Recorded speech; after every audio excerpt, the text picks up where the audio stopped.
You turn it toward the state of Mississippi, that's Morton, Mississippi. And I'll be my net relief as the net manager of this net also. Okay, what we're going to do here is we're going to set this Kenwood TS430 up so that we'll transmit and show you, demonstrate the transmitter into the antenna tuner. So what we're going to do this morning is that we're going to set up the transceiver here, Kenwood TS430S. You can see I've got it on 20 meters of 14.294-79. The trouble is that if I go up to 14-300, there is a net up there that is working right now. So what I want to do is to transmit below the net so I can set my tuner up without disturbing or throwing a carrier across their conversations. To do this tuner, I want to go to CW, and then when I flip the send signal up here, I'm going to adjust I've got the microphone gain turned down. I'm going to use the carrier gain, it's also turned down. I'm going to set the send receive switch over here. And it's the send receive switch. Okay, here's my needle. I've got it set on the low power scale, so that anytime the first time you set these things, you always want to make sure it's set on the low power. Okay, so I'm going to go maximum of 30 watts forward and 6 watts reflected.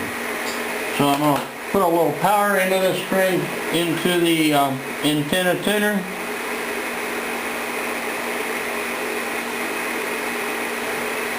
Put my transmitter on receive.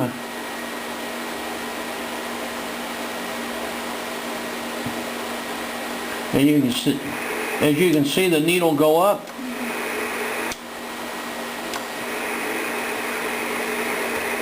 I've got it set on the wrong antenna. So I'm going to flip my antenna over coaxial 2. Oh, now I've got it on coaxial 2. See that my SWR now is about 3 watts out, and so much reflect. I want to turn it up just a little bit more, and you can see the movement of the needle. Now I'm going to adjust my 2 antenna matching and transmitting matching controls. Okay, first my antenna matching, and then my transmitter matching. Antenna matching, transmitter matching. Okay, now when I did that, you can see that my output went up to 5 watts, and you're actually looking at the twin meters now that I have approximately 0 or a 1-to-1 ratio, and my total output power is going into my antenna. Okay, now I want to press the switch here to go to high power, and then I'm going to transmit.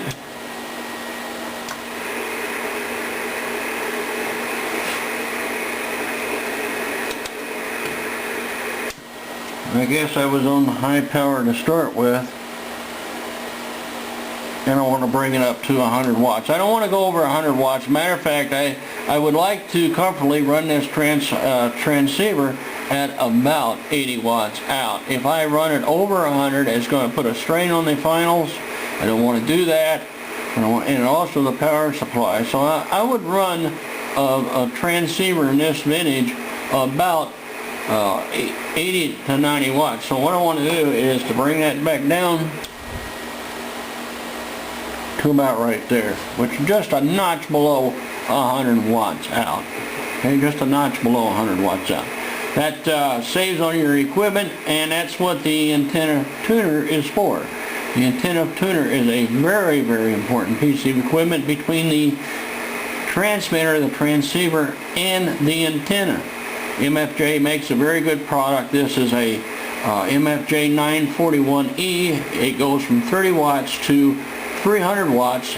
This will handle the output power of one of these transceivers for a long, long time, This is a very well constructed antenna tuner, and as I demonstrated here, you will really need an antenna tuner between your transmitter and your antenna so that you can see what the characteristics of the RF output is doing.